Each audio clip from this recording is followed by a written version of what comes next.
Educational creativity চ্যানেলে সকলকে স্বাগতম। আজ আমাদের প্রাথমিক টেটের বিস্তারিত আলোচনা চাইল্ড ডেভেলপমেন্ট এর উপরে বিস্তারিত আমরা আলোচনা করব। তো এই আলোচনার পরে আমার আলোচনা শোনার পরে আমি এই যে নোটগুলো এখানে আমি পিপিটি আকারে দেখাচ্ছি, এইগুলোই আমি প্রোভাইড করব। যাদের নোটের প্রয়োজন অবশ্যই এই ইউটিউব ভিডিওর নিচে কমেন্ট করবেন। কমেন্ট করলেই কিন্তু আমি তাদের রেসপন্স করব বা তাদের নোট আমি প্রোভাইড করব। আমাদের এই চাইল্ড ডেভেলপমেন্টের প্রথমেই শুরুতে আমাদের যেটা জানতে হবে বৃদ্ধি ও বিকাশ সম্পর্কে, গ্রোথ অ্যান্ড ডেভেলপমেন্ট। তো এই বৃদ্ধি আর বিকাশ এটাই আমরা প্রথমেই জানব। আমরা প্রথমেই জেনে নিই বৃদ্ধি কী। গ্রোথ একটি নির্দিষ্ট সময়সীমার মধ্যে মানব শিশুর দেহের আকার বা আয়তন, ওজন ও উচ্চতার স্বতঃস্ফূর্ত ও স্থায়ী পরিবর্তন হলো বৃদ্ধি। বৃদ্ধি হলো একটি জৈবিক প্রক্রিয়া। বৃদ্ধির ফলে জীবদের শারীরিক ও মানসিক পরিবর্তন ঘটে।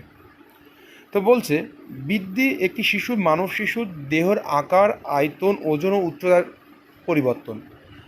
হাত বড় হচ্ছে,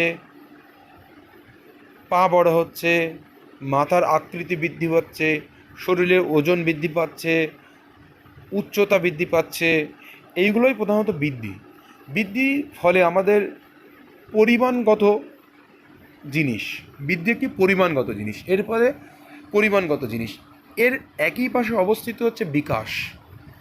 বৃদ্ধি আর বিকাশ দুটি যেন একই মুদ্রার দুটি পাঠ। বিকাশ হলো ব্যক্তির সহজাত দৈহিক মানসিক ক্ষমতা বা সামর্থ্যের প্রকাশ ও বিস্তার। এই বৃদ্ধির ফলে আমাদের শরীরের আকার, আয়তন, উচ্চতা এগুলো ডেভেলপ হলো। এইগুলো যে আমরা প্র্যাকটিক্যালি ইউজ করব, যে সামর্থ্য, ধরুন একটি বাচ্চার হাত সঠিকভাবে বৃদ্ধি পেয়েছে, পা সঠিকভাবে বৃদ্ধি পেয়েছে, কিন্তু 3 বছরের একটি বাচ্চার, আমি 3 বছর ধরলাম না, 2 বছরের একটি বাচ্চা, একই রকম ওজন, তাদের হাতের বৃদ্ধি, পায়ের বৃদ্ধি, মাথা, শরীর সবই একই রকম বৃদ্ধি পেয়েছে, কিন্তু 2 বছরের বাচ্চাটা ভালো দৌড়াতে পারে, কিন্তু আরেকটি 2 বছরের বাচ্চাটা ভালো দৌড়াতে পারে না। তাদের বৃদ্ধি একই রকম হলেও কিন্তু তাদের বিকাশটি সঠিকভাবে হয়নি। সেই জন্য বলছে বিকাশ গুণ, ও যে দৌড়াতে পারার যে একটা গুণ, সেটা এখানে হচ্ছে বিকাশ। তাই বলছে সামর্থ্য বা ক্ষমতা ওর দৈহিক বা শারীরিক বৃদ্ধি হয়েছে, কিন্তু বিকাশটা সঠিকভাবে তার হয়নি। এই বিকাশ হলো একটি গুণগত প্রক্রিয়া যা ব্যক্তিকে জটিল থেকে জটিলতর কর্ম সম্পাদন করতে সহায়তা করে। যেখানে জটিল থেকে জটিলতর কর্ম সম্পাদন করে। আমি যদি দৌড়াতে না পারি, আমাকে বাঘে তাড়া করেছে, কুকুরে তাড়া করেছে, তাহলে তো আমার দৌড়াতে হবে। আমার শরীরের সব অঙ্গ প্রত্যঙ্গ আছে, আমি দৌড়াতে পারলাম না, তাহলে আমার একটা জটিল সমস্যায় পড়েছে, আমি কীভাবে সমাধান করব? বৃদ্ধির মাধ্যমে বিকাশ অর্জিত হয়, আর এই বৃদ্ধি না হলে কিন্তু বিকাশ অর্জিত হবে না। হাত পাগুলো যদি আমার বৃদ্ধি সঠিকভাবে না পায়, তাহলে আমার বিকাশটা আসবে কী করে? আমি দৌড়াবোটাই কী করে? সেই জন্য বৃদ্ধির মাধ্যমে বিকাশ অর্জিত হয়। লাইনটা খুব মন দিয়ে পড়তে হবে, বৃদ্ধির মাধ্যমে বিকাশ অর্জিত হয়। কাজেই জন্মের পর থেকে শিশুর জীবনব্যাপী সামগ্রিক পরিবর্তনের ধারাবাহিক প্রক্রিয়া হলো বিকাশ। তাই জন্মের পর থেকে শিশু জন্মগ্রহণ করলো, জন্মের পর থেকে শিশুর জীবনব্যাপীর সামগ্রিক পরিবর্তনের ধারাবাহিক প্রক্রিয়া। এই বিকাশ সারা জীবন হতে পারে একজন মানুষের, কিন্তু বৃদ্ধি একটা নির্দিষ্ট স্টেজে গিয়ে থেমে যায়। 27 বছর কি 28 বছর, 30 বছরে গিয়ে বৃদ্ধি থেমে যায়, কিন্তু বিকাশ সারা জীবন একটি ধারাবাহিক প্রক্রিয়া। আমরা বিস্তারিত বিকাশের নীতি, বিকাশের বৈশিষ্ট্য এগুলো নিয়ে কিন্তু আমরা আসছি। সাধারণত শিশু বড় হয় নির্দিষ্ট কয়েকটি প্রক্রিয়ার মধ্যে দিয়ে, সেটি হলো বৃদ্ধি, পরিণমন ও বিকাশ। আমি বৃদ্ধিটা বলেছি, বিকাশটা বলিনি।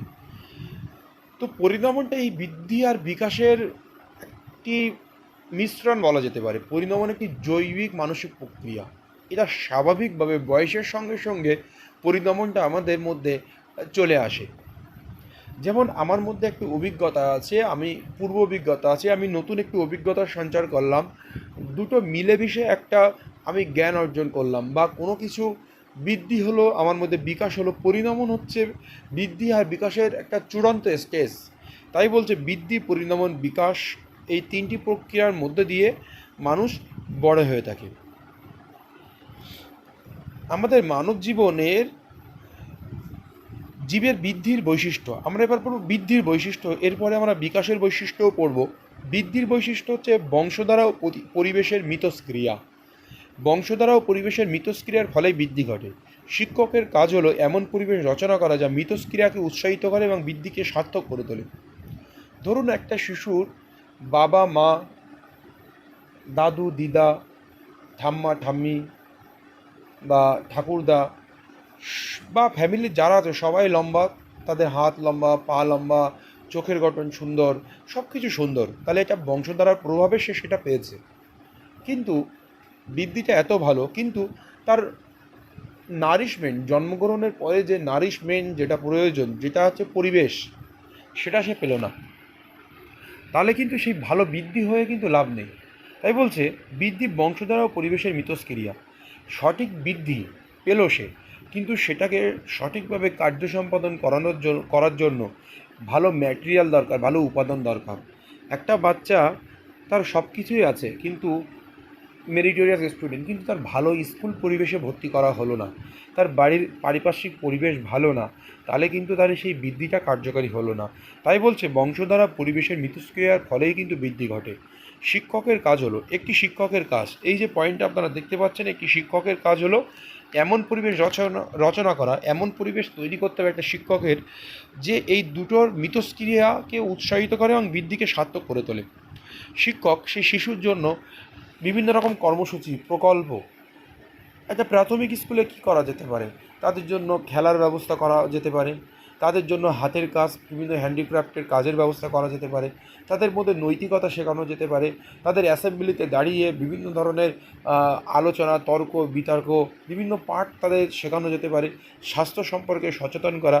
তাহলে এই বংশধারা পরিবেশের মিথস্ক্রিয়ার ফলে সঠিক বৃদ্ধিটা পাবে। বয়স অনুযায়ী বৃদ্ধির হার, বিভিন্ন বয়সে বৃদ্ধির হার বিভিন্ন।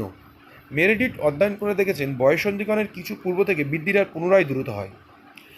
শৈশবকালে একদম ছোটোতে জন্মগ্রহণ করার পরের থেকে বৃদ্ধির হার দ্রুত হয়, কিন্তু বাল্যকালে গিয়ে বৃদ্ধিটার পরিমাণ একটু কমে গেলেও আবার কিছুদিন পরে আবার বৃদ্ধি খুবই দ্রুত গতিতে হয়। কিন্তু বয়ঃসন্ধিকরণের কিছু পূর্ব থেকে বৃদ্ধির হার আবার দ্রুততা বৃদ্ধি পায়। বয়ঃসন্ধিকালের পরে ধারাবাহিকভাবে বৃদ্ধির হার হ্রাস পায়। বয়ঃসন্ধিকাল কেটে গেল, বয়ঃসন্ধিকাল আমরা কত থেকে কত সেগুলো আমি বিস্তারিত আসবো। তারপরে থেকে বৃদ্ধির হার খুব ব্যাপকভাবে বৃদ্ধি পায়। বৃদ্ধি ও অনুশীলন, বৃদ্ধির উপর অনুশীলন প্রভাব সম্পর্কিত একটু আগেই বললাম যে পরিবেশ, practice makes a man perfect. বৃদ্ধির উপর অনুশীলনের প্রভাব সম্পর্কিত একাধিক পরীক্ষা হয়েছে, ধনাত্মক প্রভাবের প্রমাণ পাওয়া গেছে। উপযুক্ত বৃদ্ধির জন্য শিক্ষকগণ বিভিন্ন কর্মসূচির মধ্যে দিয়ে শিক্ষার্থীদের অনুশীলনের ব্যবস্থা করতে হবে। এটা এই একটু আগেই বললাম যখন আমরা বংশধারা পরিবেশ পড়িয়েছি। বৃদ্ধির হারের তারতম্য, শিশুদের মধ্যে বৃদ্ধির হারের পার্থক্য দেখা যায়। কিছু শিশু দ্রুত গতিতে বৃদ্ধি পায় এবং কোনো কোনো শিশুর বৃদ্ধি খুব নিম্নগতি সম্পন্ন। অবশ্যই একটু আগেই বললাম 2 বছর বয়স, তার ওজন কম বা তার সঠিকভাবে বৃদ্ধি পায়নি, কিন্তু আরেকজনের বৃদ্ধিটা বেশি পেয়েছে, এটা হতেই পারে। আমরা বাড়ির আশেপাশে তোমরা বাচ্চাদের লক্ষ্য করবে, এটা আমরা জানতে পারবো। শিক্ষার্থীর জন্য বিভিন্ন ধরনের শিক্ষা কর্মসূচি পরিকল্পনার ক্ষেত্রে বৃদ্ধির এই বৈশিষ্ট্যের উপর গুরুত্ব দেবেন। সকলের জন্য একই কর্মসূচি সুপারিশ করা শিক্ষা মনোবিজ্ঞানসম্মত নয়। বলছে সকলের জন্য একই কর্মসূচি গ্রহণ করা যাবে না, কারণ এক একজনের এক এক রকম বৃদ্ধির হার। তো একজনের বৃদ্ধির পরিমাণ বেশি হলো, একজনের কম হলো, একজনের মাঝারি হলো। যার বেশি হলো, যার মাঝারি হলো, যার কম হলো, আমি সবার ক্ষেত্রে যদি একই কর্মসূচি দিই, তাহলে যে পিছিয়ে সে কিন্তু এগোতে পারবে না। এমন হতে পারে এমন কর্মসূচি দিলাম যে এগিয়ে, সে কিছুটা হলেও লাভ না পেলেও সে কিন্তু আরও এগোতে পারলো না। এরকম সমস্যায় পড়তে হতে পারে। বৃদ্ধি নিরবিচ্ছিন্ন ধারাবাহিক প্রক্রিয়া, একটা স্তর পর্যন্ত বৃদ্ধি নিরবিচ্ছিন্ন ধারাবাহিক। বৃদ্ধির ক্ষেত্রে এই বৈশিষ্ট্যটি খুবই গুরুত্বপূর্ণ, আবার একই সঙ্গে অসুবিধাজনক। শিক্ষাক্ষেত্রে এটি তাৎপর্যপূর্ণ এই অর্থে যে শিক্ষার্থীদের শিক্ষা পরিকল্পনার ক্ষেত্রে ধারাবাহিকতা বজায় রাখার উপর গুরুত্ব দেওয়া প্রয়োজন। অসুবিধা হলো এই যে বৃদ্ধি নিরবিচ্ছিন্ন ধারাবাহিক হওয়ার জন্য স্তরভিত্তিক ভাগ করা সম্ভব হয় না। বৃদ্ধি নিরবিচ্ছিন্ন ধারাবাহিক, একটার পর একটা হবে। প্রথম মাথার গঠন বৃদ্ধি পেল, তারপরে মাথা থেকে নিচের দিকে নামলো, কেন্দ্র থেকে পরিধির দিকে গেল। এই যে ব্যাপারগুলো, বৃদ্ধি বলছে নিরবিচ্ছিন্ন, একটার পর একটা চলতে থাকে আর ধারাবাহিকভাবে চলতে থাকে বৃদ্ধি। এবার আমরা বিকাশে যাওয়ার আগে আমরা প্রত্যেকটা মানুষের জীবনচক্রের যে ভাগগুলো আছে সেটা আমরা জেনে নিই। এখানেই দেখা আছে প্রাক জন্ম, প্রিনাটাল স্টেজ, কনসেপশন বা নিষেধ থেকে 280 দিন পর্যন্ত প্রিনাটাল স্টেজ। এই সময় কিসের বিকাশ ঘটে? এই সময় শিশুদের শারীরিক ও সঞ্চালনমূলক বিকাশ ঘটে। কারণ একটি 7 মাস যখন বা 8 মাস প্রেগনেন্সি অবস্থায় একটা বাচ্চা কিন্তু ওর মধ্যে কিক করে, হাত পা নড়াচড়া করে, তার পজিশন চেঞ্জ করে, তাহলে সঞ্চালন বিকাশ হচ্ছে। আর শারীরিক বিকাশ তো হচ্ছেই, তার ওজন বৃদ্ধি পাচ্ছে, হাত পা তৈরি হচ্ছে, এই সমস্ত কিন্তু চলছে। তাহলে প্রিনাটাল স্টেজে কী ধরনের বৃদ্ধি পায়? শারীরিক ও সঞ্চালনমূলক। এটা কিন্তু অনেকের গুলিয়ে যায়, এটা মনে রাখতে হবে ভালো রকম। আমি এখানে লক্ষ্য করি যে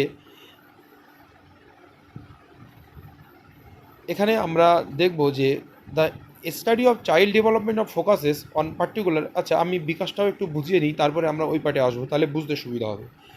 বিকাশ, বিকাশের নীতি। বিকাশ হলো মিথস্ক্রিয়ার ফল। কিসের মিথস্ক্রিয়া? বিকাশ ও বংশধারা ও পরিবেশের মিথস্ক্রিয়ার ফল। তোমার মধ্যে ট্যালেন্ট আছে, সব আছে, বংশধারাগত তুমি সব কিছু পেলে, কিন্তু তুমি যদি সঠিক পরিবেশ না পাও, সেই মিথস্ক্রিয়া না হয়, তাহলে কিন্তু বিকাশ কিন্তু সঠিকভাবে হবে না। বৃদ্ধির ক্ষেত্রে যেটা বললাম, এই তো বিকাশ ও পরিবেশের মিথস্ক্রিয়ার ফলেই বিকাশ ঘটে। বিকাশ ধারাবাহিকতা মেনে চলে, একটার পরে আরেকটা বিকাশ হয়। একটু আগেই বললাম বিকাশ কেন্দ্র থেকে পরিধির দিকে অগ্রসর হয়। বিকাশের ফলে যে চলন ঘটে তার ধারাবাহিকতা বিশ্বের সব শিশুর ক্ষেত্রে দেখা যায়।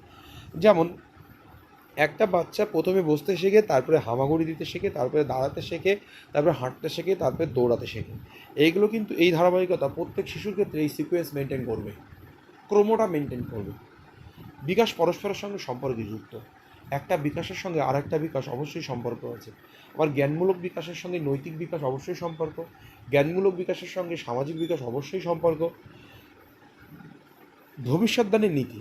বিকাশ কিন্তু ভবিষ্যৎবাণী করা যায়। ভবিষ্যৎবাণী যে এই বয়সে একটা বাচ্চার এই বিকাশ হবে।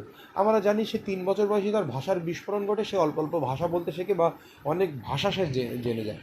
আমরা জানি যে এই বাচ্চাটা 18 মাসে সে ভালোভাবে হাঁটতে শিখবে। এটাও কিন্তু একটা বিকাশের ভবিষ্যৎবাণী আমরা করতে পারি। সরলরৈখিক বনাম স্পাইরাল। বিকাশ নির্দিষ্ট একটা জায়গা থেকে চারিদিকে ছড়িয়ে যায়। স্পাইরাল মানে আমরা ছোটোবেলায় যে খাতা বাইন্ডিং করেছি না, যেগুলো স্প্রিংয়ের মতো, এটাকে বলছে স্পাইরাল নীতি। এই সরল রেখা থেকে বিকাশ চারিদিকে সরিয়ে যায়, মানে ছড়িয়ে যায়, যেমন কেন্দ্র থেকে পরিধির দিকে বিকাশ যেন ছড়িয়ে যাচ্ছে। তাই এখানে এই দুটো টার্ম সেপালোকোডাল আর প্রক্সিমোডিস্টাল, এখান থেকে কিন্তু কোশ্চেন আসে। 2022 থেকে এখান থেকে কোশ্চেন এসছে। বিকাশ শুরু হয় সর্বপ্রথম শিশুর মাথার দিকে এবং ক্রমেতা ধাবিত হয় গোড়ালির দিকে। একে সেপালোকোডাল বলা হয়। ইংলিশ টার্মটা ভালো করে মুখস্থ করে নেবেন। প্রক্সিমোডিস্টাল জীবদের বিকাশ দেহের মূল কেন্দ্রবিন্দু থেকে শুরু করে যে সুষুম্না কাণ্ড আছে আমাদের, ওই স্পাইনাল কর্ড, ওখান থেকে শুরু করে ক্রমশ বাইরের দিকে যায়। কারণ আমরা যদি দেখি একটি শিশু 6 মাস বা 7 মাস বয়সে দেখবেন মাঝখানে দুটো দাঁত ওঠে, তারপরে আশেপাশের দাঁতগুলো কিন্তু পরে ওঠে। তাই ওই কেন্দ্রের দাঁত আগে উঠে গেল, তারপরে আশেপাশের দাঁত উঠছে। এটা কিন্তু প্রক্সিমোডিস্টাল, খুব ভালো করে মনে রাখতে হবে। আচ্ছা, এই শিশুর এই যে বিকাশ আমরা দেখলাম, বিকাশের নীতিগুলো একটু একটু করে আমি বললাম। এবার আমরা বলবো এই যে বিকাশ বিকাশ সবসময় সিম্পল থেকে জটিলের দিকে যায়। প্রথম দিকে একটা শিশু সরল ছোট ছোট জিনিসগুলোর বিকাশ হয়, পরে জটিলতা বৃদ্ধি পায়। যেটা হচ্ছে সিম্পল থেকে জটিলতার দিকে চলে যায়। বিকাশ কংক্রিট টু অ্যাবস্ট্রাক্ট, বিকাশের নীতিগুলো। প্রথম বিকাশ বলতে এখানে সবসময় মূর্ত জিনিসগুলো প্রতি শিশুর ইন্টারেস্টেড থাকে, যেগুলো সামনে থেকে, পরে সে বিমূর্ত জিনিসের প্রতি ইন্টারেস্টেড হয়। একটু আগেই বললাম একটা শিশুর মূল কেন্দ্রবিন্দু থেকে শুরু করে ক্রমশ বহিরঙ্গের দিকে যায়। প্রথমে একটা শিশু কিন্তু পুরো হাতটাকে ব্যবহার করতে পারে না, সে দেখবেন আঙুলগুলো নাড়াতে থাকে, তারপরে একটা টাইমে সে পুরো হাতটা নাড়াতে থাকে। এইভাবে সে বিকাশগুলো কার্যকারী করছে। এইবার আমরা এখানে চলে আসি শিশুর বিকাশ সম্পর্কিত কিছু ইম্পর্ট্যান্ট তথ্য নিয়ে।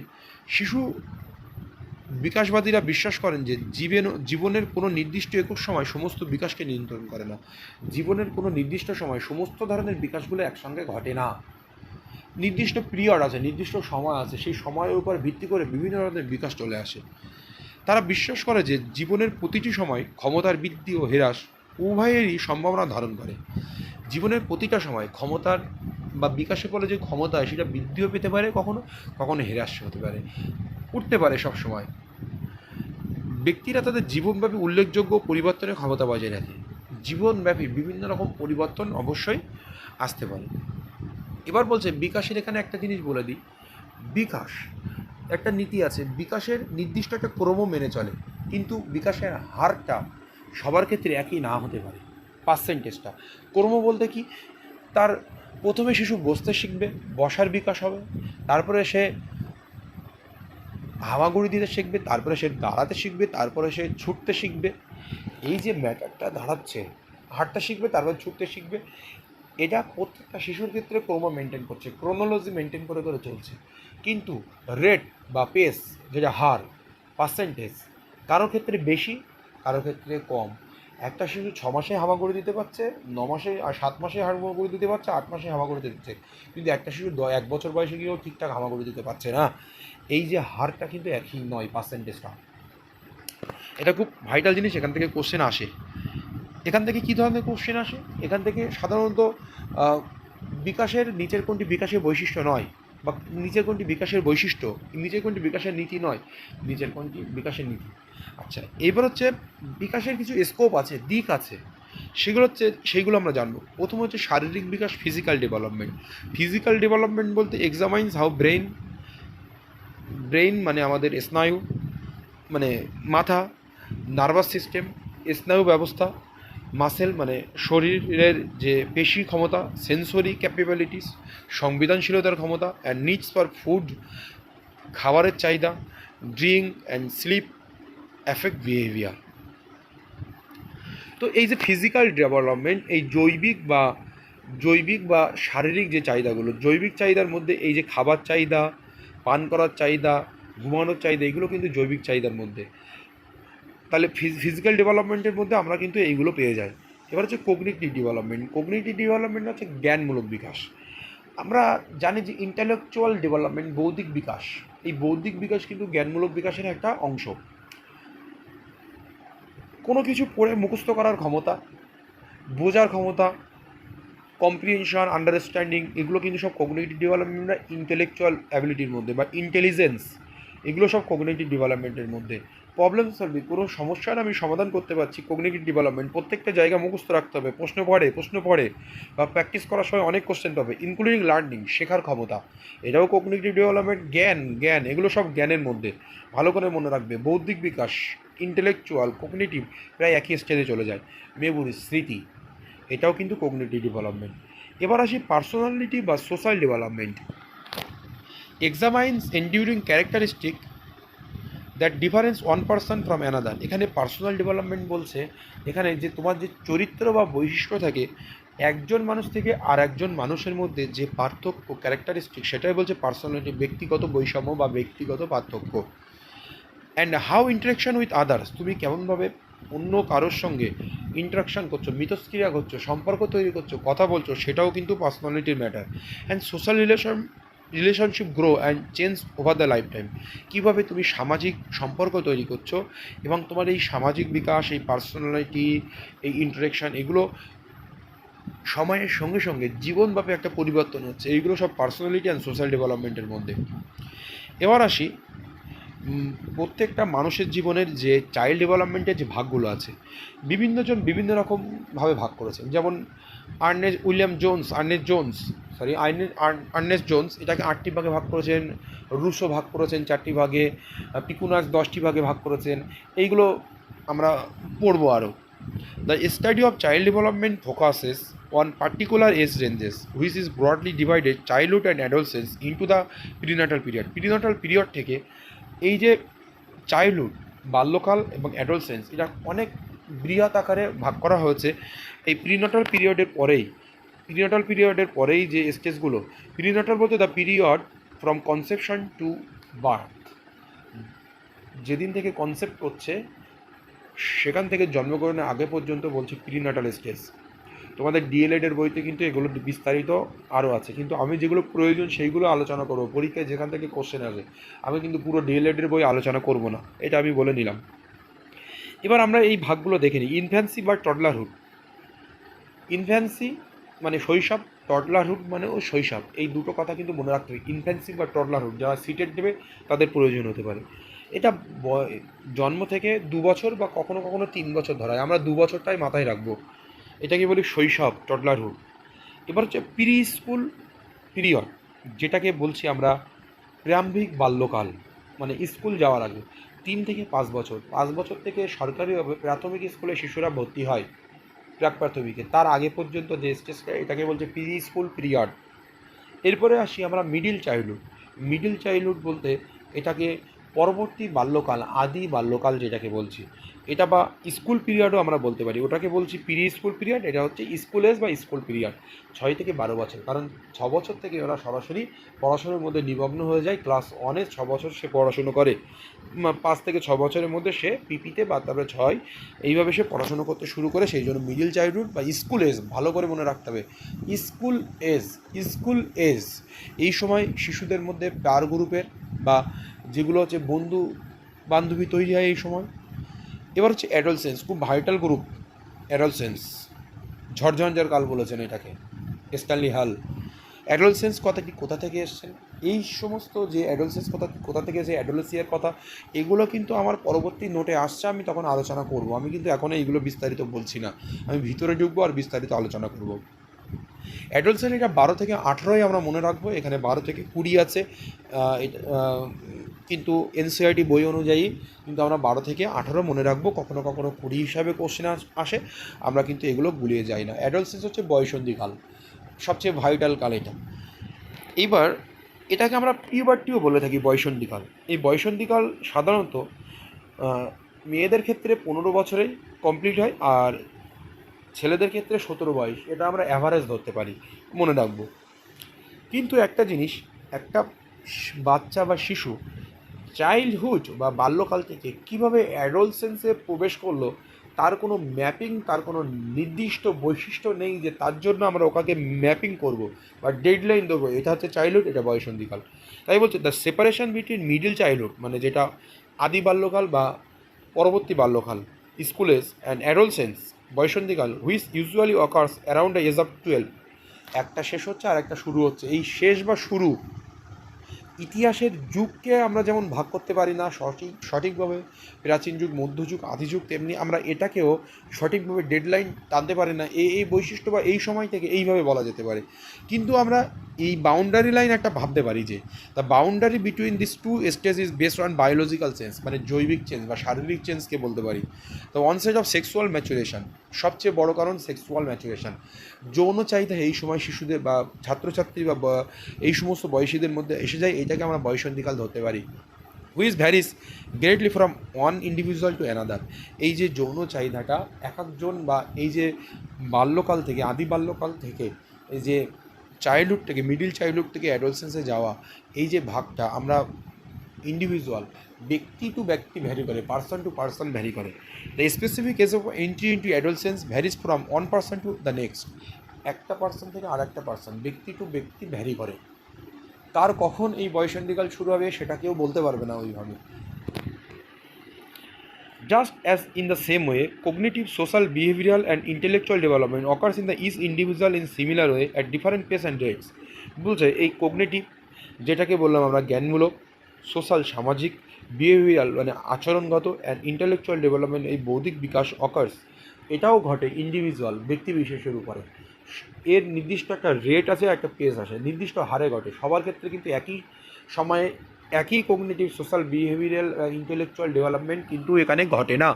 এক এক সময়ে এক একজন মানুষের ক্ষেত্রে এক এক সময়ে এগুলো ম্যাচুরেশন আসে।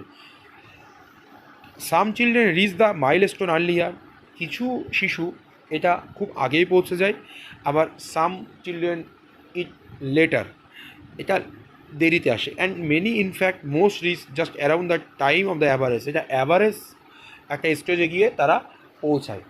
অ্যাভারেজ স্টেজ মানে বয়সন্ধিকাল আমরা 12 থেকে 18 ধরে নিয়েছি।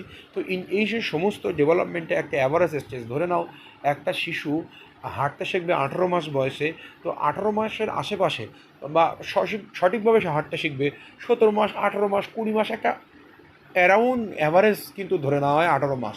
17, 18, 20, মাঝখানে 18, তাহলে 17 না 20ও না, একটা 18 ধরে নেওয়া হলো, 18, 19। এই হচ্ছে ব্যাপার এখানে ম্যাটার। তো এরপরে আমরা যেগুলো পড়ব, বিকাশের নীতি নিয়ে আমরা বলেছি, ওইগুলো সেফালোকডাল এবং প্রক্সিমোডিস্টাল নিয়ে আমরা কিন্তু আলোচনা মোটামুটি করেছি।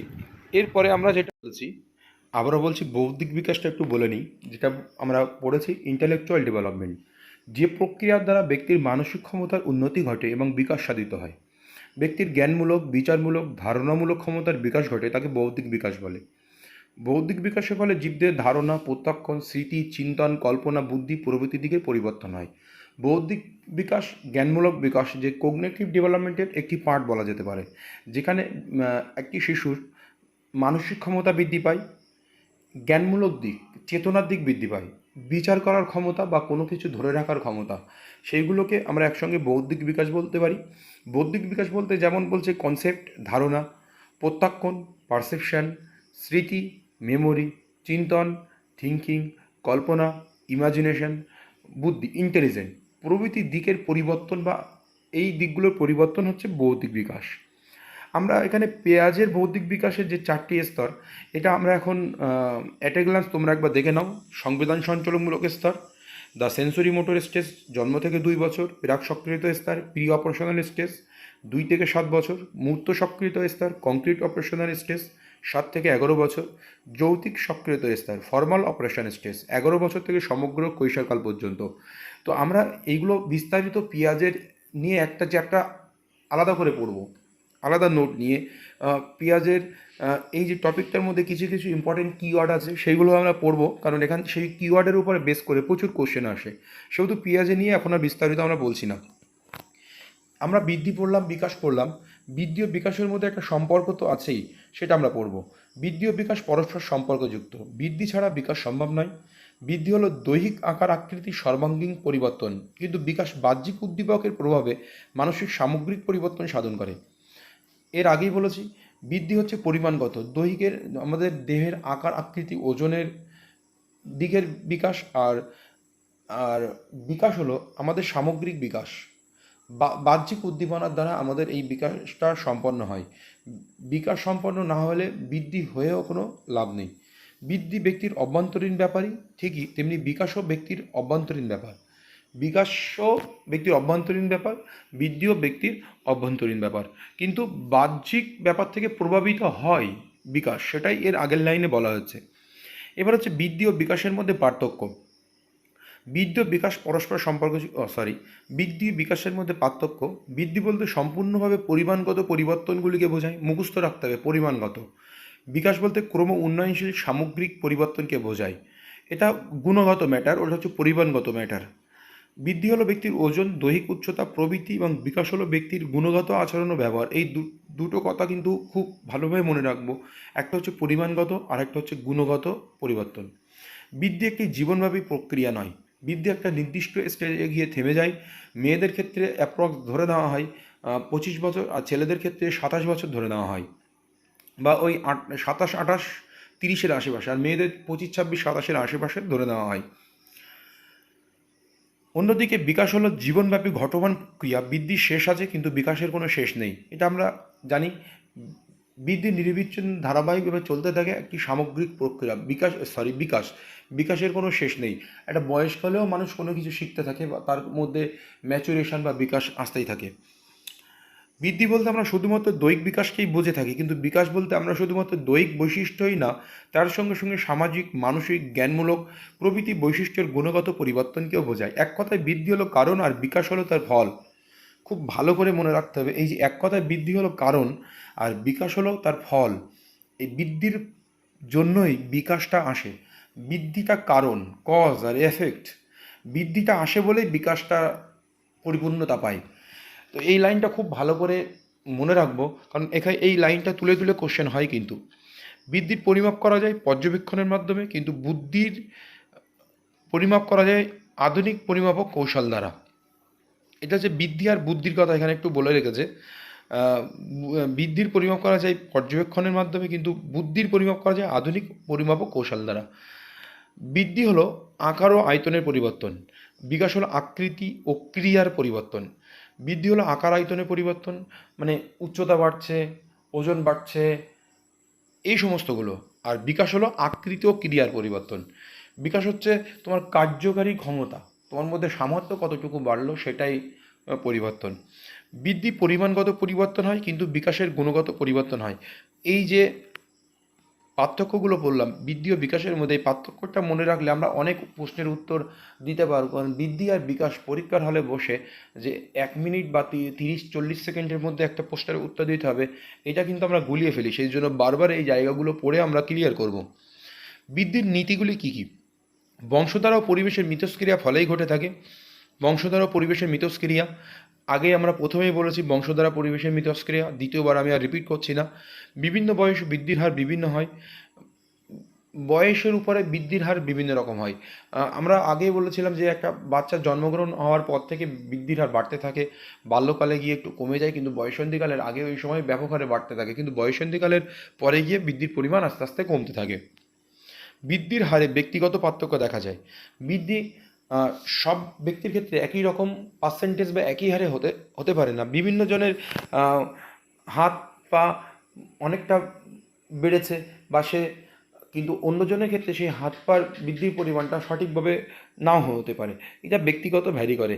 বিকাশও ব্যক্তিগত ভ্যারি করে, ব্যক্তিগত বৈষম্য এখানে আছে। বৃদ্ধির ক্ষেত্রে ব্যক্তিগত বৈষম্য আছে, মনে রাখতে হবে। বৃদ্ধির উপর অনুশীলনের প্রভাব দেখা যায়। অবশ্যই practice makes a man perfect, আমি আগেও বললাম। বৃদ্ধি বা বিকাশ যাই হোক, প্র্যাকটিস খুব গুরুত্বপূর্ণ ভূমিকা। তোমার লম্বা হওয়ার প্রয়োজন, তার জন্য লম্বা হওয়ার জন্য তুমি যে ব্যায়ামগুলো, এক্সারসাইজগুলো, অনুশীলনগুলো তুমি করতে পারো অবশ্যই। তোমার ভিতরের অঙ্গ প্রত্যঙ্গগুলোর বৃদ্ধির জন্য অনুশীলনের প্রয়োজন আছে, এক্সারসাইজ। এটা অনেকে গুলিয়ে ফেলে। নির্দিষ্ট বয়স পর্যন্ত বৃদ্ধি নির্বিচ্ছিন্ন ধারাবাহিক। বিকাশ কিন্তু নির্দিষ্ট বয়স টয়স নেই, এখানে নির্দিষ্ট বয়স আছে বৃদ্ধি। বিকাশও নির্বিচ্ছিন্ন ধারাবাহিক সামগ্রিক প্রক্রিয়া, সারা জীবন ধরে হতে থাকে, কিন্তু বৃদ্ধি নির্বিচ্ছিন্ন ধারাবাহিক, কিন্তু নির্দিষ্ট বয়স পর্যন্ত হয়ে থাকে। দুটো জিনিস যেন গুলিয়ে নেওয়া যায়। রুশোর জীবন বিকাশের স্তরগুলো কী কী, এগুলো তোমরা দেখে পড়ে নাও, এগুলো আলাদা করে কোনো কিছু তো বলার নেই। রুশো তার ছেলে এমিলকে কেন্দ্র করে এই 4টি স্তরে ভাগ করেছিলেন। এমিল নামক তিনি বইও লিখেছিলেন। মনোবিদ পিকুনাস মানুষের জীবন বিকাশের বিভিন্ন স্তরগুলোকে বয়সের ভিত্তিতে 10টি ভাগে ভাগ করেছেন।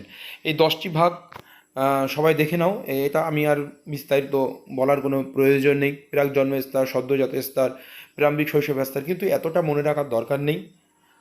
এখানে জাস্ট মনে রাখবে যে মনোবিদ পিকুনাস কটি জীবন বিকাশের স্তরকে ভাগ করেছেন। তাছাড়া এখানে সবগুলো মনে রাখার দরকার নেই, সব মনে রাখতে পারা যায় নাকি এখানে।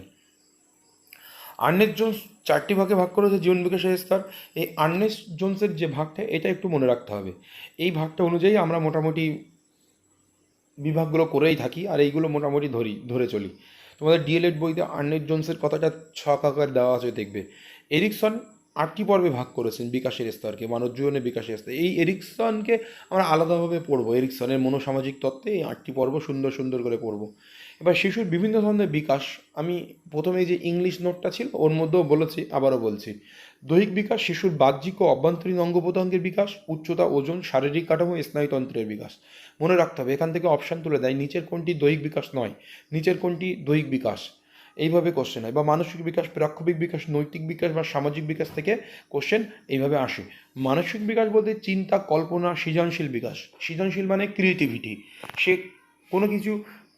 কোনো কিছু নিজের মতো করে সৃষ্টি করতে পারছে, বা কোনো কিছু তৈরি করতে পারছে, বা কোনো কিছু রচনা করতে পারছে। প্রাক্ষবিক বিকাশ, রাগ, ভয়, ভালোবাসা, ঘৃণা, হীনমন্যতা, লজ্জা, ইমোশন। নৈতিক বিকাশ, এটা হচ্ছে নৈতিক বিকাশ, মোরাল ডেভেলপমেন্ট। এই মোরাল ডেভেলপমেন্টের উপর কোয়েলবার্গের আমরা নীতিটা খুব ভালো করে পড়ব। ন্যায়, অন্যায়, উপকার, অপকার।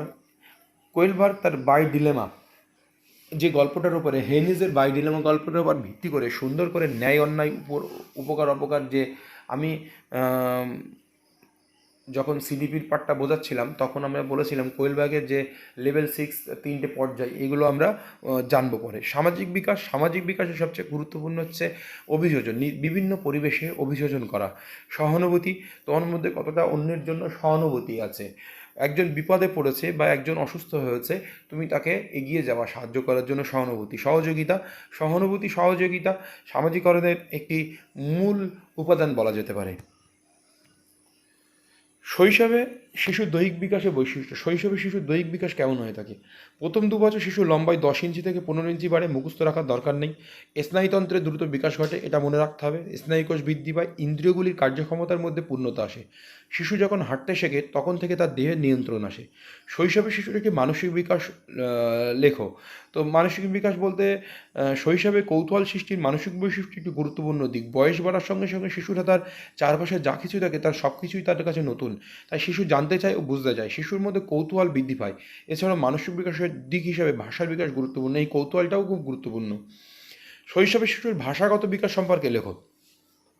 এই ভাষাগত বিকাশ মানসিক বিকাশের অঙ্গ হিসেবে ভাষার বিকাশ ঘটে। 9 মাস বয়স থেকে শিশু এক পদাংশযুক্ত শব্দ যেমন মা, দাদা ইত্যাদি বলতে থাকে। 1 বছর বয়স থেকে শব্দের অর্থ বুঝতে শুরু করে, ক্রমশ শব্দ সঞ্চয় বৃদ্ধি করে। 21 মাস থেকে 24 মাস বয়সের মধ্যে 2-3টি শব্দের মাধ্যমে মনের ভাব প্রকাশ শুরু করে। তবে প্রান্তীয় শৈশবকাল থেকে শিশুর মধ্যে কৌতূহল প্রবৃত্তির বিকাশ ঘটে। এই ভাষার বিকাশের এটা মনে রাখতে পারো। ভাষার বিকাশ আমরা বিস্তারিত পড়বো, তাই অ্যাট এ গ্লান্স যেগুলো আসছে আমরা একবার করে পড়ে নিই। ভাষাকে মনের ছবি বলা হয়ে গেল। শিশু মনের চিত্রিত বিষয়গুলি ভাষার মাধ্যমে সমাজে উপস্থাপিত হয়ে অন্য মনে সেই চিত্রের অনুরূপ চিত্র অঙ্কন করা যায় বলে ভাষা বলে। ভাষাটা আসলে কি? ভাষাটা হচ্ছে মনের ভাব প্রকাশ করা। মনের ভাব প্রকাশ আমরা বিভিন্নভাবে করতে পারি। আমি একে মনে আঁকা দিয়ে মনের ভাব প্রকাশ করতে পারি। আমি কোনো কিছু বলে মনের ভাব প্রকাশ করতে পারি। ভাষা আর বচন, ভার্বাল, দুটো আলাদা জিনিস। আমি যে এই কথাটা বলছি এটা হচ্ছে বচন। ভাষার একটা ক্ষুদ্রতম একক বচন, কিন্তু অংশ। ভাষা বচন একটি ভাষার মানে ভাব প্রকাশ বা মিথস্ক্রিয়া করার সঙ্গে কারোর সঙ্গে যোগাযোগ স্থাপনের জন্য বচন একটা অংশ ভাষার মধ্যে। এছাড়াও আমি অঙ্গভঙ্গি বা গেস্টার মুখভঙ্গি করেও মনের ভাব প্রকাশ করতে পারি, সেটাও একটি ভাষা। আঁকাও একটা ভাষা। তুমি এমন একটা জায়গায় গেছো, সেখানে গিয়ে তুমি বলছো যে আমি এক গ্লাস জল খাবো। তো তুমি সেখানকার মানুষ বাংলাও জানে না, হিন্দিও জানে না, ইংলিশও জানে না, তুমি বলতে পারছো না, তাহলে তুমি তোমার সেখানকার ভাষাটাও তুমি জানো না, কী করে বোঝাবে? তুমি অঙ্গভঙ্গি করে বোঝাচ্ছ তাও বুঝতে পারছে না। এবার তুমি কী করে সেটা এঁকে দিলে, তারা বুঝে গেল। এটাও একটা ভাষা। তোমার ডেঙ্গু প্রতিরোধ সম্পর্কে দেওয়ালে কিছু আঁকা আছে, তাহলে আমি বুঝে গেলাম এটা ডেঙ্গু প্রতিরোধ সম্পর্কে কিছু পোস্টার, মানে মশাকে আমাদের দমন করতে হবে। এই যে, তাই বলছে ভাষাটা হচ্ছে সিম্বল, কোনো কিছু দেখেও আমরা বুঝতে পারি। ভাষার অংশ এইগুলো। এবার হচ্ছে বাবলিং স্তর কী? ভাষা নিয়ে আমরা বিস্তারিত ল্যাঙ্গুয়েজের পাঠে খুব ভালো করে পড়ব। বাবলিং স্তর কী? শিশু বয়স যখন 9-10 মাস তখন বৌদ্ধিক বিকাশের সঙ্গে সঙ্গে শিশু কিছু তীক্ষ্ণ অপ্রীতিকর শব্দ বা চিৎকার করে, আধো আধো স্বরে কথা বলে। ভাষা বিকাশের এই স্তরকে বাবলিং স্তর বলে। কুইং কি? শিশুর জন্মের 6 থেকে 8 সপ্তাহের মধ্যে এক ধরনের শব্দ করতে শুরু করে, একে বলা হয় কুইং। টেলিগ্রাফিক ভাষা কি? 9 মাস বয়সী শিশু একস্বরা শব্দের পুনরাবৃত্তি করে, যেমন বাবা, মাম্মা, দাদা ইত্যাদি। 21 মাস বয়স থেকে 2-3টি বিশেষ শব্দের সংযোগ মনের ভাব বিকাশ করতে চেষ্টা করে, একে টেলিগ্রাফিক ভাষা বলা হয়। 2-3টি শব্দ, বল, পানি, জল, এই সমস্ত বলতে শুরু করে।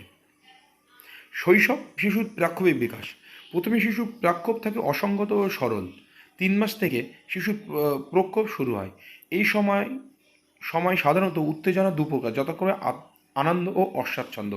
সে আনন্দ পেলে হাসে এবং অস্বাচ্ছন্দ্য যদি সে প্রস্রাব করে ফেলে বা কোনো পায়খানা করে বসে সে কাঁদতে শুরু করে। এই আনন্দের প্রক্ষোভটির ধরন বিভিন্ন বয়সে বিভিন্ন, যেমন 3 মাসে উচ্ছ্বাসে, 10 মাসে বড়দের প্রতি ভালোবাসায় এবং 15 মাসে ছোটদের প্রতি ভালোবাসায় প্রকাশ পায়। তেমনইভাবে অস্বাচ্ছন্দ্যের প্রক্ষোভটি 4 মাসে রাগের কারণে ও 5 মাসে বিরক্তি ও 6 মাসে ভয় ইত্যাদির কারণে হতে পারে। এটা মনে রাখবো প্রক্ষোভটা। শৈশবে শিশুর চাহিদা দুটি, খাদ্যের চাহিদা ও নিরাপত্তার চাহিদা। তার খিদে পায়, কাঁদে এবং এমনকি সে ভয়ও পেয়ে থাকে যে কোথায় গেলে কেউ কেউ আমাকে যত্ন করবে, কোথায় গেলে আমার ভয় পাবে না, এই সমস্ত চাহিদাগুলো শিশুর থেকে থাকে। বৈশিষ্ট্যের ভিত্তিতে বাল্যকালকে দুটি ভাগে ভাগ করা যায়। প্রথম বাল্যকাল early childhood 6 years to 8 years, যেটাকে বলা হয় প্রি স্কুল পিরিয়ড। প্রান্তীয় বাল্যকাল late childhood 9 years to 12 years, school age বলা চলে এটা। বাল্যকালের একটি মানসিক বৈশিষ্ট্য। বাল্যকালে প্রথম দিকে বুদ্ধির বিকাশ দ্রুত ঘটে। ভাষা বিকাশের ফলে শিশুর শব্দভাণ্ডার বৃদ্ধি পায়, স্মৃতিশক্তি তীক্ষ্ণ হয়, স্থানকাল দূরত্ব প্রভৃতি সম্পর্কে ধারণার উন্নতি ঘটে। এই স্তরে বাস্তব ও কল্পনার মধ্যে তফাৎ নির্ণয় করতে পারে। বাল্যকালে মানসিক বৈশিষ্ট্যগুলো কী কী সেইগুলো। এই যে একটু আগেই বলেছিলাম অ্যাডোলসেন্স কথাটি কোথা থেকে এসছে। অ্যাডোলেসিয়ার শব্দটি অর্থ হলো টু গ্রো আপ, অর্থাৎ পরিণমনের দিকে অগ্রসর হওয়া। অ্যাডোলসেন্স শব্দটির উদ্ভব কোন শব্দ থেকে? অ্যাডোলেসিয়া ল্যাটিন শব্দ, 2012 ডেটে এটা কোশ্চেন এসেছিল। অ্যাডোলসেন্স শব্দটির বাংলা প্রতিশব্দ হচ্ছে কৈশোর। কোন সময়ে কৈশোর বা বয়সন্ধিকাল বলা হয়? শিশুকাল অনুযায়ী 13 বছর থেকে 18 বছর পর্যন্ত বয়সকাল হলো কৈশোর, 12 থেকে 18 বলা যেতে পারে। ওভারল্যাপিং কোন স্তরে দেখা যায়? ওভারল্যাপিং দেখা যায় বয়ঃসন্ধিকালে। বাল্যকালের শেষ 2 বছর ও বয়ঃসন্ধিকালের শুরু 2 বছর ওভারল্যাপ করায়। হঠাৎ করে তাদের শারীরিক শারীরিক ফিজিক এগুলো পরিবর্তন হয়ে যায়। হঠাৎ করে তার দৈহিক পরিবর্তন হয়। সেই জন্য বলছে এটা যে ওভারল্যাপিং বা অনেক শরীরের সেক্সুয়াল ডিমান্ড আসে বা অনেক ধরনের পরিবর্তন এই সময় আসে, সেই জন্য ওভারল্যাপিং কথাটি বলা হয়েছে। কৈশোরকে ঝড়ঝঞ্ঝার কাল বলা হয় কেন? কৈশোরে কিশোর কিশোরীরা একদিকে যেমন বালক বালিকাদের সঙ্গে মিশতে পারে না, অন্যদিকে তেমনি বয়স্করাও তাদেরকে সমপর্যায়ভুক্ত হিসাবে মেনে নেয় না। এমত অবস্থায় সঙ্গতি বিধানের অভাবে তাদের মধ্যে নানা দ্বন্দ্বের সৃষ্টি হয়। এই বয়সে দৈহিক পরিবর্তনের সঙ্গে সামাজিক আচরণেরও পরিবর্তন ঘটে। অবাঞ্ছিত যৌন চেতনা মানসিক দ্বন্দ্বের উদ্ভব ঘটায়। অতিরিক্ত অবাস্তব কল্পনা ও দিবাস্বপ্নের আশ্রয় নেয়। দিবাস্বপ্ন বলতে বিভিন্ন রকম কাল্পনিক তারা কিছু ভাবতে থাকে। সে ভাবতে থাকে যদি ওই মেয়েটা এখন আমার হতো, ওই ছেলেটা যদি এখন আমার হতো, বা অনেক কিছু তারা করতে চায় সমাজের জন্য, কাল্পনিক কিছু ভাবতে থাকে। তার জন্য সে দিবা স্বপ্ন বলা হয়েছে। দিনের বেলাও সে স্বপ্ন দেখে। এই সমস্ত কারণের জন্য তাদের মধ্যে এমন এক অস্বস্তিকর অবস্থা সৃষ্টি হয় যে অনেক সময় সেই অবস্থাটিকে তারা নিয়ন্ত্রণ করতে পারে না। এই কারণে অনেক মনোবিদ কৈশোরকে ঝড়ঝঞ্ঝার কাল বলেছেন। স্পেশালি হল এটাকে ঝড়ঝঞ্ঝার কাল বলেছেন। এবার খুব গুরুত্বপূর্ণ শিশুর উপর বংশগতি ও পরিবেশের প্রভাব। আমরা এটাই হচ্ছে এই বিকাশের লাস্ট টপিক আমরা বলতে পারি। প্রকৃতি বনাম লালন পালন, শিশুর বংশগতি পরিবেশ। বংশগতিটাকে এখানে বলা হচ্ছে ন্যাচার মানে বংশগতি প্রকৃতিভাবে তোমার মধ্যে চলে আসে বৈশিষ্ট্যগুলি, আর নার্চার মানে লালন পালন, যেটাকে বলছে পরিবেশ। বংশগতিকে বলছে হেরেডিটি ভার্সেস এনভায়রনমেন্ট। এখানে বংশগতিকে বলা হচ্ছে হেরেডিটি, মানে যে জিনগত প্রক্রিয়ায় যেটা আসে, এবং এনভায়রনমেন্ট বলছে পরিবেশ। এনভায়রনমেন্টের সঙ্গে নার্চার আর হেরিডিটির সঙ্গে ন্যাচার, মানে ন্যাচারালি বলে স্বাভাবিকভাবে যেটা হয়, আর নার্চার লালন পালনের মধ্যে যেটা হয়। তাই বংশগতিকে বলা হচ্ছে স্বাভাবিকভাবে, আর নার্চারকে বলা হচ্ছে লালন পালন পরিবেশ। জেনেটিক প্রভাব বনাম পরিস্থিতিগত প্রভাব। জেনেটিক ইনফ্লুয়েন্স মানে কি? বংশগতিভাবে তোমার মধ্যে কিছু বৈশিষ্ট্য চলে আসে, সেটাকে বলছে জেনেটিক ইনফ্লুয়েন্স। আর সিচুয়েশনাল ইনফ্লুয়েন্স মানে পরিবেশ পরিস্থিতি অনুযায়ী যেটা আমার মধ্যে পরিবর্তন হয়। পরিস্থিতি যদি ভালো হয় তাহলে আমার বিকাশটা আরও সুন্দর হবে, পরিস্থিতি যদি খারাপ হয় তাহলে বিকাশটা কম হবে। একটু আগেই বলেছি যে বংশগতির দিক থেকে সে ভীষণ ভালো, তার বাবা ভীষণ চাকরি করে, মা চাকরি করে, বাড়ির ফ্যামিলি ভীষণ ভালো, বুদ্ধিজীবী ফ্যামিলি, খুব ভালো পরিবার থেকে এসছে, কিন্তু সে তাকে এমন স্কুলে ভর্তি করা হলো, সেই পরিস্থিতি সেই স্কুলে ভালো না, পরিবেশ ভালো না, তাকে এমন পরিবেশ দেওয়া হলো, তার মধ্যে ট্যালেন্ট থাকলেও সেই ট্যালেন্টকে সে ফুটিয়ে তুলতে পারলো না পরিবেশের জন্য, তাকে সেই পরিস্থিতি তৈরি করা হলো না। বলতে পারি যে একটা গ্রামের মধ্যে থাকা একটি বালক আর বালিকা, একটা ছাত্র ছাত্রীর যে ডেভেলপমেন্ট হয়, একটি কলকাতা বা শহরে থাকা একটা বাচ্চা বা শিশু সেরকম গাইড পেলে তারও কিন্তু ডেভেলপমেন্টটা ভালো হয়। উদাহরণ দিই, আমাদের এখানে যদি তুমি ক্লাসে গিয়ে একটা স্টুডেন্টকে জিজ্ঞাসা করো, বা সমগ্র একটা ক্লাসে তোমরা কী কী হতে চাও, একটা 7-8 বাচ্চা বললো আমি টিচার হতে চাই, কেউ ডাক্তার হতে চায়, কেউ মাস্টার হতে চায়, এই সমস্ত কেউ ইঞ্জিনিয়ার হতে চায়। কিন্তু আপনি শহর এলাকায় একটা স্কুলে গিয়ে জিজ্ঞাসা করেন, প্রত্যেকে বলবে সায়েন্টিস্ট হতে চায়, আইএএস হতে চায়, আইপিএস হতে চায়। এটাই হচ্ছে পার্থক্য। পরিবেশ খুবই ভাইটাল করে। তো যাই হোক না কেন, আমরা এটি বলতে চাই এই বিবৃতিগুলি প্রতিটি একটি স্থায়ী প্রশ্ন প্রতিফলিত করে, যা মানব আচরণের মূল কারণ সম্পর্কে উন্নয়ন গবেষকদের কৌতূহল ও বিভ্রান্ত করেছে। যে আচরণটি উত্তরাধিকার সূত্রে প্রাপ্ত না জেনেটিক প্রভাব দ্বারা উৎপাদিত কিনা, বা এটি পরিবেশের কারণগুলির দ্বারা প্রভাবিত হয়। প্রকৃতি বনাম লালন পালন বিতর্ক মনোবিজ্ঞানের প্রাচীনতম সমস্যাগুলির মধ্যে একটি। এটি নির্ধারণ বা সৃষ্টিতে ব্যক্তিগত অভিজ্ঞতা বনাম একজন ব্যক্তির সহজাত গুণাবলীর আপেক্ষিক গুরুত্বকে উদ্বিগ্ন করে। এখানে বলছে এই জেনেটিক ইনফ্লুয়েন্স দিয়ে সহজাত যে গুণগুলো থাকে সেইগুলো এর মধ্যে ফুটে ওঠে। তাহলে এখানে মনে রাখতে হবে সহজাত প্রবৃত্তির মধ্যে দিয়ে সেটা চলে আসে, কিন্তু জেনেটিক ইনফ্লুয়েন্স আর সিচুয়েশনাল ইনফ্লুয়েন্স বাইরে থেকে ফোর্স করতে হয়। শারীরিক ও আচরণগত বৈশিষ্ট্য স্বতন্ত্র পার্থক্য থাকে। এর মধ্যে এই জেনেটিক ইনফ্লুয়েন্সের মধ্যে দিয়ে এই শারীরিক বা আচরণগতর একটা বৈষম্য থাকে বা পার্থক্য থাকে। এই বিতর্কে প্রকৃতির দিকটি জোর দেয় যে একটি জীব কতটা জৈবিক কারণকে প্রতিফলিত করেছে। যে এই যে একটা বিতর্ক তৈরি হয়েছে যে একটি শিশুর বিকাশের জন্য কতটা পরিবেশের প্রভাব, কতটা বংশগতির প্রভাব, এটা তার জৈবিক কারণকেও প্রতিফলিত করে, যে তার মধ্যে যে বায়োলজিক্যাল ডিমান্ডগুলো বা কারণকেও প্রতিফলিত করে। দার্শনিক যেমন প্লেটো, সক্রেটিস পরামর্শ দিয়েছিলেন যে কিছু জিনিস জন্মগত বা পরিবেশগত প্রভাব নির্বিশেষে সেগুলি প্রাকৃতিকভাবে ঘটে। প্লেটো, সক্রেটিস বলছেন যে জন্মগত পরিবেশগত প্রভাব সবশেষে প্রাকৃতিকগতভাবে ঘটে, মানে স্বাভাবিকভাবে আসে। অন্যদিকে লালন পালনের দিকটি জোর দেয় যে একটি জীব কতটা পরিবেশগত কারণকে প্রতিফলিত করে। লালন পালনের মাধ্যমে পরিবেশগত প্রভাবকে জোর দেয়। জন লকের মতো চিন্তাবিদ্যার ট্যাবুলা রস হিসাবে, তাহলে ট্যাবুলা রসের কথা কে বলেছেন? John Locke. যা অনুমান করা যায় তাতে বিশ্বাস করতেন, যা পরামর্শ দেয় যে মন একটি ফাঁকা স্লেটের মতো। কে বলেছেন? John Locke. এটাকে বলে ট্যাবুলা রসা। এই ধারণা অনুসারে আমরা যা কিছু এবং আমাদের সমস্ত জ্ঞান আমাদের অভিজ্ঞতা দ্বারা নির্ধারিত হয়। বলছে মানুষের মনে একটি ফাঁকা স্লেটের মতো, এখান থেকে আমরা অভিজ্ঞতা সঞ্চয় করে সেই স্লেটের মধ্যে আমরা নিয়ে যাই। সেই স্লেটের মধ্যে থেকে আমরা পূর্ব অভিজ্ঞতা বা বর্তমান অভিজ্ঞতা সে মিলেমিশে সেই স্লেটটাকে আমরা ভরে তুলি। এটা হচ্ছে ট্যাবুলা রসা। বাস্তবে এটি সম্ভবত জিন ও পরিবেশ, প্রকৃতি ও লালন পালনের একটি মিথস্ক্রিয়া যা একজন ব্যক্তির বিকাশকে প্রভাবিত করে। এই লাইনটা বারবার বলে দিচ্ছি, ব্যক্তির বিকাশকে কী করে? প্রকৃতি ও লালন পালনের একটি মিথস্ক্রিয়ার দ্বারা ব্যক্তির বিকাশকে প্রভাবিত করে। আজ বেশিরভাগ বিশেষজ্ঞরা বিশ্বাস করেন যে একজন ব্যক্তি যদি অসাধারণ একাডেমিক সাফল্য অর্জন করেন তবে তিনি এমন নয় কারণ তিনি শারীরিকভাবে ফিট বা তার চারপাশে একটি সুস্থ পরিবেশ রয়েছে, তবে তার আচরণ এবং বিকাশ প্রকৃতি এবং লালন পালন উভয় দ্বারা প্রভাবিত হয়। তো একটা মানে ব্যাপকভাবে সে সাফল্যতা অর্জন করেছে একাডেমিক, এটি এমন নয় কারণ তিনি শারীরিকভাবে ফিট বা তার চারপাশে একটি সুস্থ পরিবেশ রয়েছে, তবে তার আচরণ বিকাশ প্রকৃতি ও লালন পালন উভয় দ্বারা প্রভাবিত হয়েছে। তার শারীরিকভাবে ফিট, সে একাডেমিক ভালো, সে সুস্থ পরিবেশ তার চারিদিকে আছে, সেই জন্য বলা হচ্ছে আচরণ ও বিকাশ প্রকৃতি ও লালন পালন দ্বারা, মানে নেচার এবং নার্চার, মানে হেরিডিটি অ্যান্ড এনভায়রনমেন্ট, বংশধর বা পরিবেশের দ্বারা প্রভাবিত হয়েছে। যাই হোক, সমকামিতার উৎপত্তি এবং বুদ্ধিমত্তার উপর প্রভাব নিয়ে বিতর্কের মতো অনেক ক্ষেত্রে এই সমস্যাটি এখনও চলছে।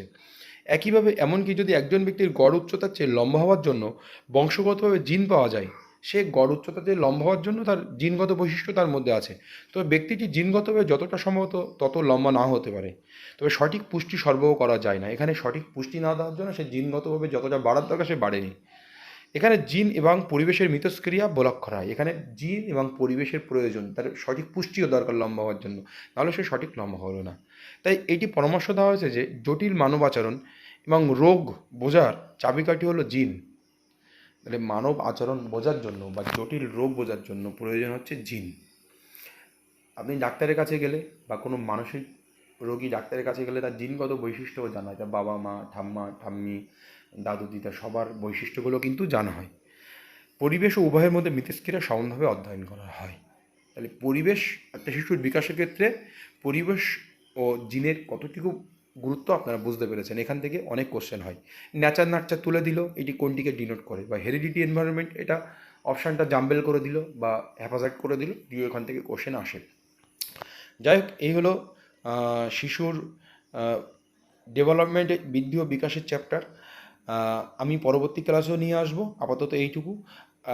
তোমাদের যদি কোনো কোশ্চেন থাকে অবশ্যই এই ভিডিওর কমেন্ট বক্সে অবশ্যই কোশ্চেন করবে, বা কেমন ধরনের ভিডিও চান বা এগুলো কেমনভাবে আরও ভালো করে দিলে তোমরা বুঝতে পারবে, বা নোটগুলো কিভাবে দেবে। আর নোটগুলো পেতে হলে অবশ্যই কমেন্ট বক্সে যারা কমেন্ট করবেন বা আমার সঙ্গে যোগাযোগ করবেন তাদেরই নোটগুলো ফ্রি পাবেন, তাদের একটা গ্রুপে অ্যাড করে ফ্রিতে প্রোভাইড করা হবে, এর জন্য কোনো পয়সা লাগবে না। বা আমার টেলিগ্রাম গ্রুপেও নোট দিয়ে দেওয়া হবে, বা আপনাদের কেমন ধরনের ভিডিও দরকার বা এই বৃদ্ধি বিকাশ সম্পর্কে কোনো প্রশ্ন থাকলে অবশ্যই কমেন্ট বক্সে লিখবেন, আমি আপনাদের এই উত্তরগুলো সঠিকভাবে আবার দেওয়ার চেষ্টা করব। ধন্যবাদ। আর আমার চ্যানেলে নতুন হলে অবশ্যই সাবস্ক্রাইব করবে, সাবস্ক্রাইব করলে আপনারা এই প্রত্যেকটি ক্লাস নোটিফিকেশন আকারে পেয়ে যাবে।